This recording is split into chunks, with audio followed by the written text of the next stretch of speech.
All right, so today what we're going to do is talk about the course of World War One. So, what happened during the war? We're going to look at the course on the Western and the Eastern fronts. We're going to talk about how this was a real world war, it didn't just take place in Europe. And then we're going to describe the effects of the war on the home front. So, we're going to talk about people who weren't necessarily directly involved with the fighting, what happened to them back at home.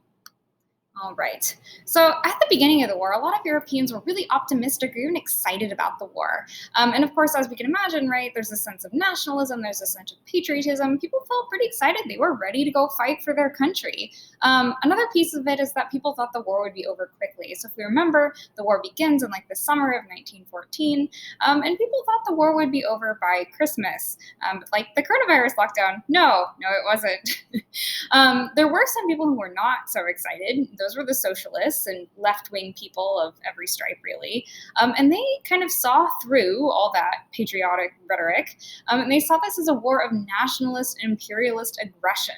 So they're like, you know what? This is just a bunch of rich people fighting over colonies, fighting over their country's power. And they really were worried about the fact that this war kind of pitted worker against worker. They're like, who are the people actually fighting this war? It's the poor. It's workers. It's not rich people. Those are the people fighting and dying in the trenches. So they saw that pretty quickly. So let's talk first about war on the Western Front. So we know, right, that Germany's plan, the Schlieffen Plan, was kind of like this two-step plan. They were going to go defeat France really quickly, and then they were going to turn around, and then they were going to defeat Russia. But the problem was the Germans kind of underestimated the alliance system, actually. So they underestimated how quickly the British were able to mobilize and then come and support their friends in France. So what that meant was the Germans had to divert some of their troops away from the Eastern Front, so their fight with Russia, to assist on the Western Front. But the problem was, even with this extra support on the German side, both sides found themselves, or with this support on the extra support on the German side, both sides found themselves kind of equally matched, right? So we've got Britain and France on one side, the Germans on the other, and they're both kind of equally matched, right? So what this happened, it led to a stalemate. And infamously, right, it led them to get bogged down in trench warfare, which we'll be looking at in a little bit. So each side basically had to fight really, really, really hard to gain these tiny amounts of territory. All right, Eastern Front, by contrast, was a lot more mobile. They didn't have these trenches, so people would dig in really and get stuck and fight over these tiny amounts of territory. And actually, the Germans found themselves to be much more successful over in the Eastern Front than they were on the Western Front. They kind of overestimated the Russians, and they at first were able to prevent the Russians from gaining any German territory. Now, it was really great for Germany, at first at least, but you can imagine a little bit less great for the Austrians, not known as sort of they're not really at the height of their military power right now. And then also problematic for this side was the fact that Italy kind of turned on them at the last minute and then started to attack the Austrians. Italy and Austria, yeah, we mentioned it was kind of unusual that they were friends at this point. Although, luckily for Austria, Germany, and then Bulgaria came to Austria's aid, and Austria was able to regain some territory. If you want like a novel, by the way, to read about this, because you don't really hear about this side of the war very often, the Western Front kind of sucks up all the attention. There's a really good book called The Winter Soldier about this Austrian doctor who ends up in a very bad position during the war. It's pretty good. So these Central Powers' victory were very demoralizing for Russia, and proved that Russia was kind of a paper tiger. They were not as strong as a lot of other Europeans thought. Because remember, Russia had been kind of the policeman of Europe back during the 19th century, so everyone expected them to kind of clean up, and they did not. This was not good or the Russian leadership was a little slow to pick up on this point, but man, the Russian people who were actually fighting were like, this is not good. All right. So with the successes on the Eastern Front, the Germans were able to kind of turn more of their attention towards the Western Front in 1916 and 1917. So we just talked about the beginning of the war, sort of like 1914, 1915. Now we're moving on a little bit. But even then, even though the Germans were able to kind of send some of their folks over that way, still didn't break the stalemate. And then kind of adding to that, trench warfare was infamously awful. Like if there's one thing people know about World War One, it's that people were stuck in the trenches and it sucked. So basically, most of what people did all day was soldiers sat in these damp, rat-infested trenches and just kind of waited for the other side to attack them. Now, occasionally, things actually did happen. The troops would get up and they'd make this like horrible suicidal charge across the area in between the trenches. So you got one trench for like the French and the British on one side, and then you got the German trench on the other side, and then there's this sort of barren landscape in between, and people try and charge across it, and this never worked. Well, I mean, I won't say never worked, but rarely worked. So you've got that going on, right? So it's kind of like long stretches of boredom punctuated by brief moments of terror and then death. And then adding to that is we've got some new technology during the war that makes things even more horrific. So this war was the first to see the use of poison gas, so especially mustard gas, and that just made it even more horrific. And I cannot convey it through my own language, so we're actually going to read some poetry about that in just a little bit, and a British soldier will tell you his experiences. And then, so more than that, the war just felt senseless. It felt pointless. That earlier sense of patriotism kind of evaporated really quickly once people actually got into the trenches. They're like, what am I fighting for? And especially because there was that class divide, you have kind of more working class people down in the trenches, while their, more elite officers look on. You had all these people being like, well, what am I doing? I'm fighting for this country, and what am I getting out of it? And then, of course, the fact that we fought these insane, horrible battles for very little territory. It's like, well, what are we even doing? What's going on here? So let's actually talk about some of those casualties. Let's look at the war in numbers. So just a quick caveat here. The AP test doesn't really ask about particular battles. I have not seen it do that. It might use one as an example and ask you some questions about sort of the war in general, but it won't say how many people died in this battle, when was this battle, that kind of thing. How is this battle a turning point? It's not usually that specific, but of course things may change, right? But let's look at two particular examples of battles during the war that kind of highlight the scale of the war, because it's really hard to comprehend. So the first one is the Battle of Verdun. And this was from February to December in 1916. And this was mainly, you got the French on one side, the Germans on the others, or on the other rather, not as many British in this one. And let me just read out the numbers of casualties. And casualties, remember, that's injuries as well, not just deaths, right? So French casualties, 400,000.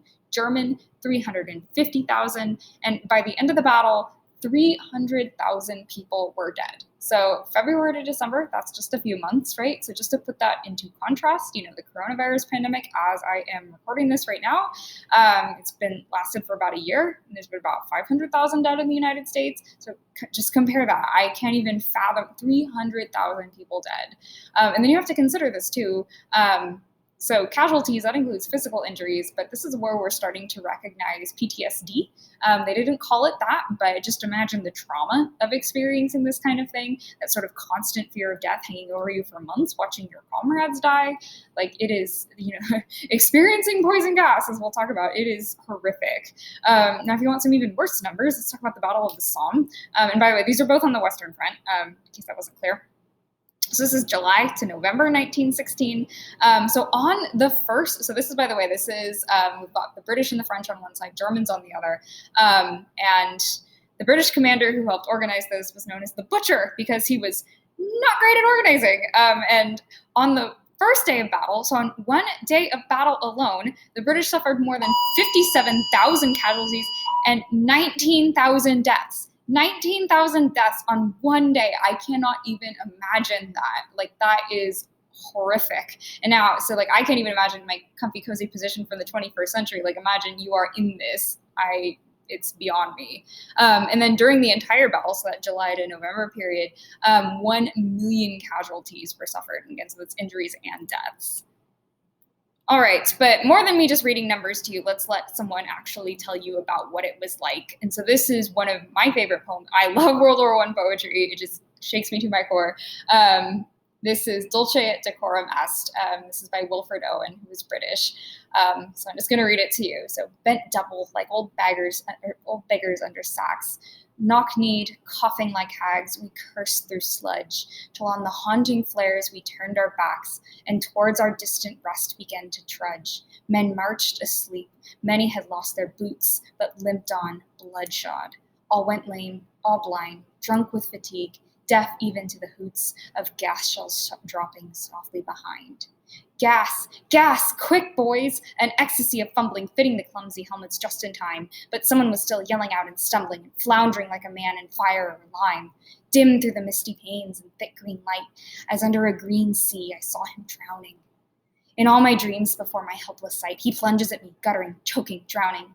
If in some smothering dreams you too could pace behind the wagon that we flung him in, and watch the white eyes writhing in his hanging face like a devil sick of sin, if you could hear at every jolt the blood come gargling from the froth-corrupted lungs, obscene as cancer, bitter as the cud, vile, incurable sores on innocent tongues. My friend, you would not tell with such high zest to children ardent for some desperate glory, the old lie, Dulce et Decorum est por patria mori. And that, by the way, means good and sweet is it to die for your country. So what I like about this poem is not just does it illustrate, what it's like to experience this gas attack. You're already miserable. You're already at, pushed to your absolute human limit. And then this comes on, right? And imagine watching your comrades die in that. But the end of the poem, right? What is Wilfred Owen saying? He's saying, they went into this war thinking that it was a patriotic thing to die for your country. This was good and honorable. But how could you think that after experiencing this? There's absolutely no way you could believe in that old lie, right? All right, so, we've talked about the war in Europe. Well, how was it a global war? It's named a world war. Why?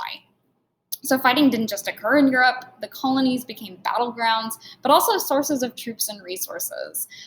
So the Allies captured German holdings in Africa, which, of course, expanded British and French power because they have access to all these resources. Japan actually hops in the war, and they seize some German colonies in Asia. By the way, this will come back in World War II. So both sides, the Germans and the British and the French, use their colonial subjects as soldiers and laborers. And there's a lot, actually, you can read some firsthand experiences of colonial soldiers. They're really, really interesting. We don't quite have time for them, but it's definitely worth checking out. And this actually ended up helping to sow the seeds of the downfall of colonialism. So these workers, these soldiers, they were treated as second-class citizens for the countries that they fought for. And again, it's kind of like those people when we talked about the colonial subjects who went to Western Europe to study. They're like, you know what? Like, this is not right. I should not be treated like this. And they're like, well, why? This doesn't make any sense, right? So when they returned to their colonies, they were definitely not happy about sort of the situation, right? Now, another group joins the war in 1917, and that is the United States. And 1917 will end up being a really big turning point, and we'll talk about sort of a little bit about that. The United States joining was a big turning point, and then Russia is also going to pull out in 1917. That will have some knock-on effects as well. Okay, well, why did the United States even get involved in here, right? So that was because actually they were mad at, so they ended on the side of the Allies, so the British and the French. Starting the Russians. No, Russians have pulled out by this point. Wait, no, they pull out in the fall. Never mind, sorry. Yep, Russians, few more months. And the reason why the United States joined is because a bunch of German submarines sank a British passenger ship, called the Lusitania, which was carrying some American civilians. So definitely not a good way to win people's favor, attacking their civilians.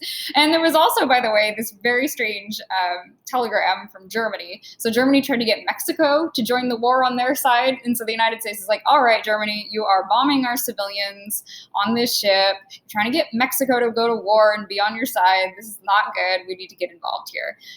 So this was actually a really big boost for the Allies because the United States, it's sort of like you bring in your fresh teammate. They are raring up, ready to go. And it sort of revitalized the Allies and gave them the strength they needed to eventually break that stalemate on the Western Front and win the war. Spoilers, yeah, they won. Okay, so finally, let's talk about war on the home front. So as World War I dragged on, it became what we call a total war. And a total war is a war in which society has to mobilize all of its resources, including the ones at home, in order to fight. So we see things like rationing. So what this means is that the war affects civilians too, and not just the soldiers and their families, right? So even if you are not related to anyone who is fighting, you're going to be affected by the war as well. So one of the things that we see is that governments across Europe became incredibly powerful and authoritarian. So what they do is they nationalize industries, and that is when the government takes over particular industries so that it can use their stuff, essentially. And then governments also implemented economic controls in order to gain enough food, weapons, and other resources. So it's basically diverting all the resources that should go to home to the war. So this was very pronounced in Germany. And Germany actually ends up as like this virtual military dictatorship. So we have the generals leading Germany, and Kaiser Wilhelm kind of gets sidelined. So like if you've seen Wonder Woman and you know Ludendorff, yeah, he's one of those guys. And we also see a real increase in propaganda during this time. So the governments are using rhetoric to try and build up support for the war. And then we also see governments cracking down on dissent. So people are not allowed to criticize the war. So governments censor anti-war publications. They arrest protesters. So you can imagine, right, who's protesting the war at this time, especially at the beginning? Socialists. So this ends up kind of hitting them pretty hard. And then actually, if you're interested and you want to take AP Gov, there's a very pivotal American Supreme Court case that has to do with censorship of speech during wars. So if you want to check out Shank v. US, kind of irrelevant to what we're talking about right now, but I just want to throw that out there in case you're interested. You want to look that up, take that course later on. So Total War also had a really significant impact on women's roles and women's rights. So one of the things that it did is all the men are away fighting. Not all, many of the men are away fighting. So what this does is this opens up new factory jobs for women. And you can imagine factories are producing like gangbusters because they need to produce stuff for the war effort, right? So as in earlier wars too, like the Crimean War, we look at Florence Nightingale back then, women also held jobs as nurses and ambulance drivers. They did participate on the front. Now, interestingly enough, there were some women who actually participated in the fighting. This was most pronounced over in Russia. There was a woman named Maria Bochkareva. I'm sure I butchered that name. But she just wrote to the Tsar. She's like, may I fight, please? And he's like, we need all the help we can get, honey, go for it. So she actually rounded up a women's battalion and helped people fight. Now, obviously, this is really rare, but I just want to throw that out there because it is kind of interesting. So what this did is it really emboldened those feminist movements that were starting to pop up around sort of the late 19th century, turn of the century. And after the war was over, women really pushed for more social and political freedom. So like we had this during the war. We'd like to see this after the war as well.